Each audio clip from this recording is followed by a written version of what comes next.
Here comes the Hail Mary with the game on the line, and the ball is caught! Caught! It's a miracle! Jason Dean got him! Around the outside of the Mbappe, Thuram, LeBron James, a shot at history. Welcome back to another episode of Game Time. I'm your host, Jack White. I'm Joshua. And today we're going to be reacting to the first three rounds of the college football playoff. We're taping this episode a couple days after the semifinal matchups. We had Notre Dame and Penn State, and then after we had Ohio State and Texas in the Cotton Bowl to wrap that one up. So, Josh, I wanted to ask you your thoughts because we have a lot of football to catch up on. So, from the first two rounds leading up to the semifinal, what were your takeaways as you prepared for that Notre Dame-Penn State reaction? I think the biggest thing is that all the teams with byes got eliminated first. Arizona State eliminated, Bush State eliminated, Oregon, which is a really shock. Like, they played really bad against. They were really underwhelming against Oregon in the Rose Bowl. Don't Gary did not seem like himself. And Jeremiah Smith and Will Howard put on a show. I mean, we initially doubted them. We thought that, because remember that first round game at Tennessee, we thought it was going to be close, but they blew them out in the park. So I think this really shows with the new new playoff format. I mean, winning isn't everything in the playoffs. Just stepping up in those moments to make something happen. Which is what Ohio State did. Which is what Penn State did in the quarterfinal. Which is what Texas did. Yeah. Those were one of the most interesting statistics, that all the teams with the bye ended up losing. And I even though Arizona State should have won, we all saw that targeting no call. They actually outplayed Texas. I thought that targeting call. Mm-hmm. I don't know who Texas paid off, because that was the most blatant targeting call I've ever seen. Bro, he's going head first into his neck, and they say, "Play on." I mean, I don't know how much Texas or the SEC paid the refs, but I mean, it got him to the semifinal. Yeah, I mean, you're exactly right. He dove straight in. Michael Taft, the safety, number 16 for Texas. All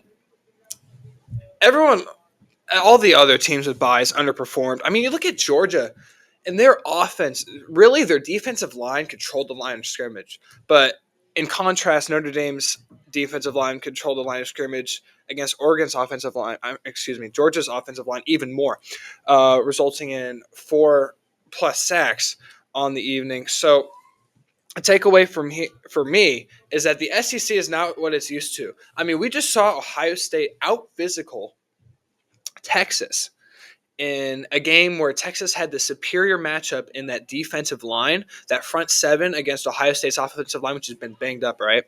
So in a game where Texas has a decided advantage in that, it's close for most of the game, and then all of a sudden Ohio State puts together this 88-yard drive, and it's like, well, why are these 5-star, big-ass guys getting shoved around in crunch time? 7 minutes left in the game. Ohio State goes up 7. Then their defensive line out-physicals the offensive line. They get an 83-yard strip sack and a touchdown. So it's like, overall, the SEC, disappointing showing in the playoff. Overall, I mean, Alabama lost to Michigan in the ReliaQuest Bowl. Tennessee got blown out by Ohio State. So the SEC right now is in a big slump. This is the second year in a row that nobody from the SEC is competing for a national championship. So that was a prevalent theme throughout the first couple rounds of the playoffs. And one other thing I want to add is I think that these underdogs, and mainly Boise State and Arizona State, are the two I'm watching, because Boise State hung with Penn State. They outgained Penn State in this game. And even though Ashton Jeanty was shut down, Maddox Madsen, their quarterback, was slinging the ball around, even though he ended up throwing 3 interceptions.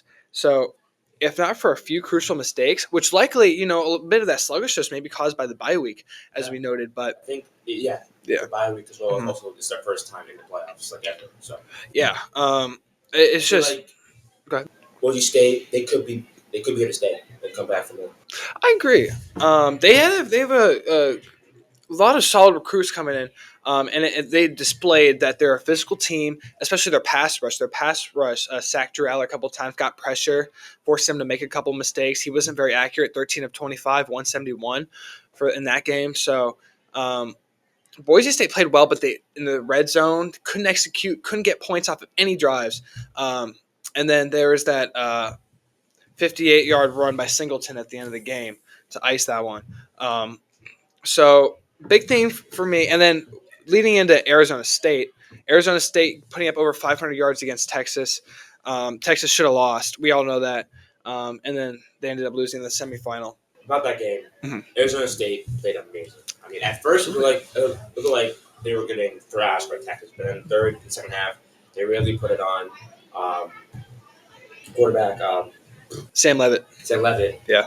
And actually, it was Cam Scatterbo. Yeah, Cam Scatterbo, yeah. At first, he wasn't getting shut down, but then he just kind of gave to his own that trick play. Yeah. With Cam Scatterbo throwing it for a touchdown. Yeah. Was really a turning point. That's when the game flipped on its head. Arizona State had the upper hand and was able to tie the game up. And then, with about I think 4 seconds ago, Texas could have won the game with the field goal, but the kicker missed. Bert Auburn. Auburn. They ended up benching him in the next game against Ohio State. They did? Yeah. I saw online though before the kick, like there's two Arizona State I feel like some staff from Arizona State little girls walked past him. Oh yeah. They distracted him a little bit. Yeah, I saw the memes on Instagram. They were talking about the Huzz trying to win the game for Arizona State. But then and that 4th and 13 play that was actually crazy. I thought they had lost when they got up to 4th and 13. They had to make it Yeah. But then Quinn Ewers stepped up, got him a touchdown. The next drive, they scored again, and then forgot his name. The cornerback for Texas got picked off Sam Levitt, and then they won the game. Yeah, I think that was Johnny Brand that got that interception. Yeah. Might have been one of those elite members of the secondary.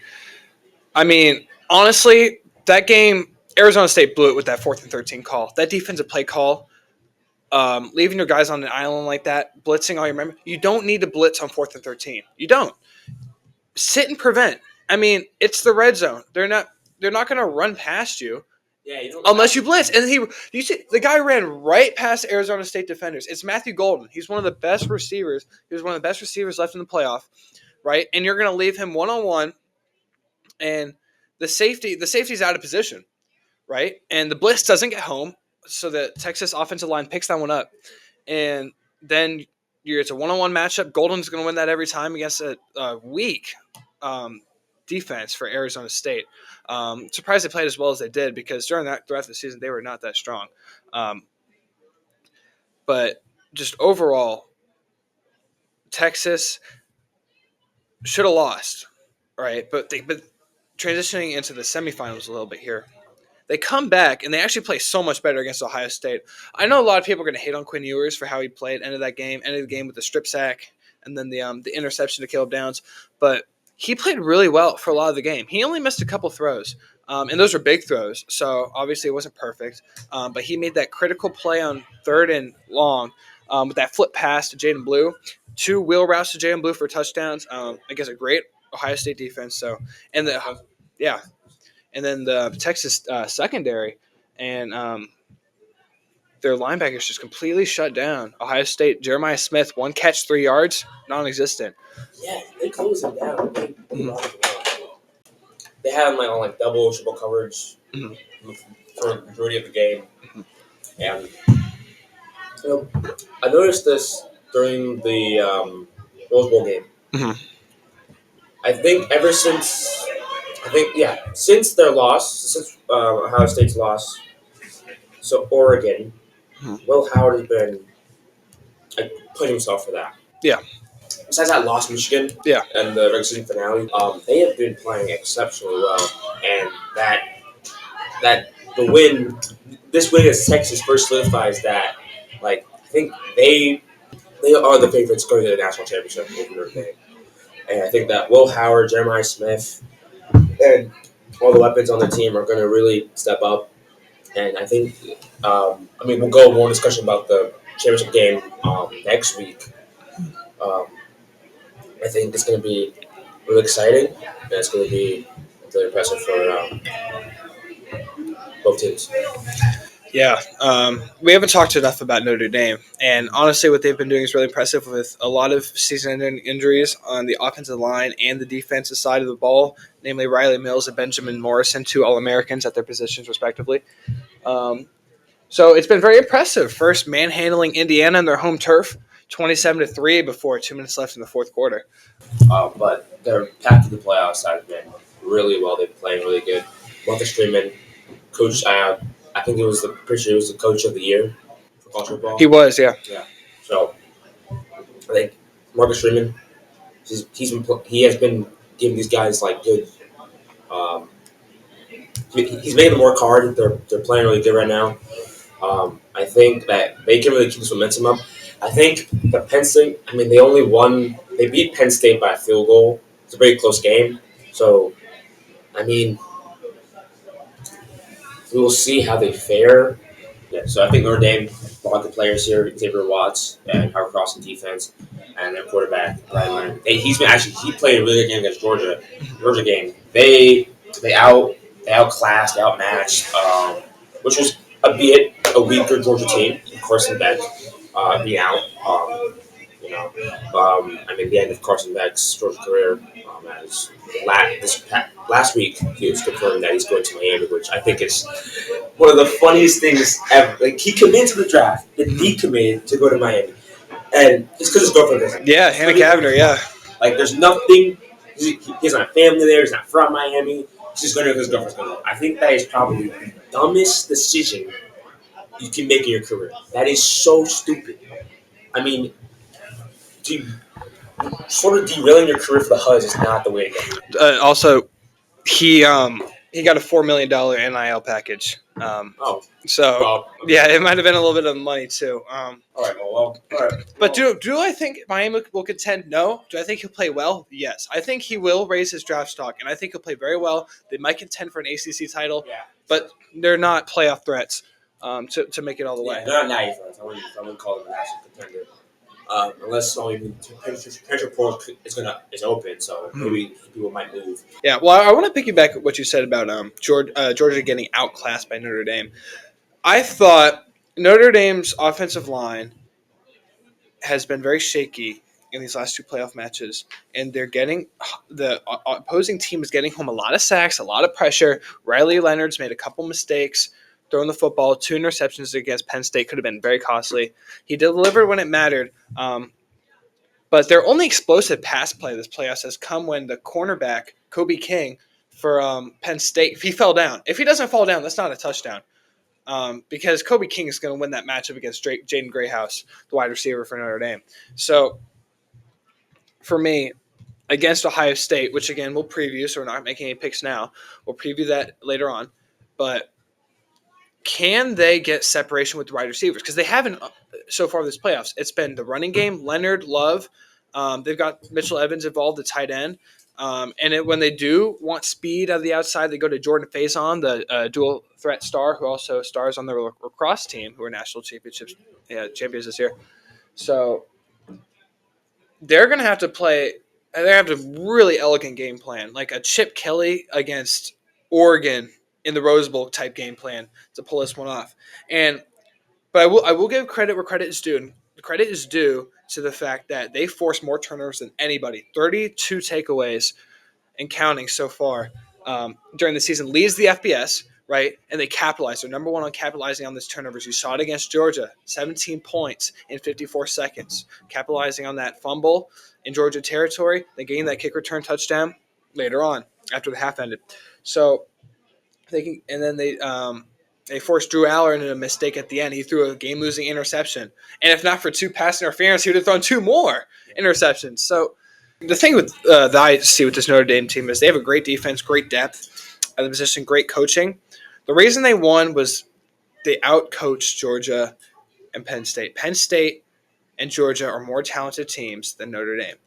And that showed on the fronts when Notre Dame was on offense. Their receivers couldn't get separation, and their O-line was giving up pressure. Riley Leonard is not a great passer. He's a great runner, but not a great passer. So, and we know that this Ohio State team has 16 sacks in the postseason and an average of over 4 games. So they're going to get after Leonard. Question is, can he make him pay with his arm? Because they know they're not going to give up those rushing yards. Can he make him pay with his arm? That's going to be the question, the key that I want to see in the title game. But Notre Dame, they out-executed Penn State, but they had to because they had less margin for error, less talent, and you do have to wonder in the title game, will their lack of talent, injuries, depth on the O-line, lack of star receivers, will that come back to haunt them? And will their luck finally run out? For me, I don't think it's luck. I think they can really they can take on Ohio State. They can beat them. Of course, we're gonna get to that more in depth later in the week. Absolutely. But I also want to touch as we close out this episode. Mm-hmm. The format itself. This Okay. first year of this format, I think it's been a really good positive change from 4 to 12. Yeah. And I've heard some rumblings that the NCAA was looking at increasing it to 14 teams by 2026. Yeah. Keep an eye on that.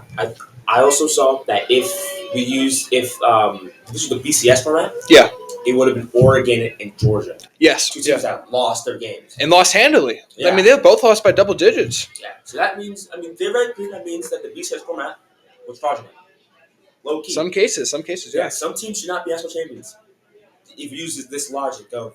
Yeah, even the 14 playoff. These teams, the Ohio State and Notre Dame, wouldn't have been even in the 14 playoff. So exactly. Yeah, it would have been Oregon, Arizona State, Boise, Georgia. well, actually, the 4-team in the 4-team, they wouldn't. The conference championships wouldn't have gone this spot. Yeah. Right. So it would have been Oregon, Georgia, Texas. Yes. Penn State. Texas, maybe Penn State, maybe Notre Dame. It might have flip-flopped. Those like flip-flop. Yeah, it might have been one of those two.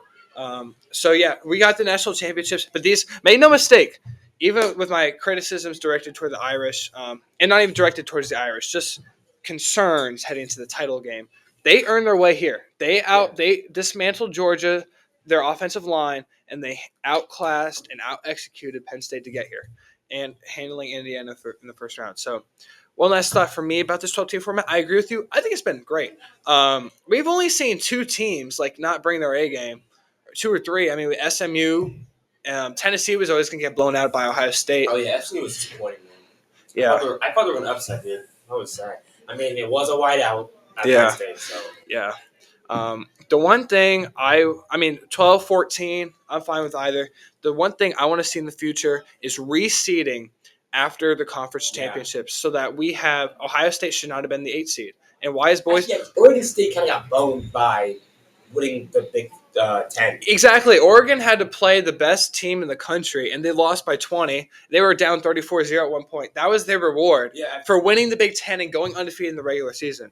So, yeah, they were. The vibe probably made them a little sloppy.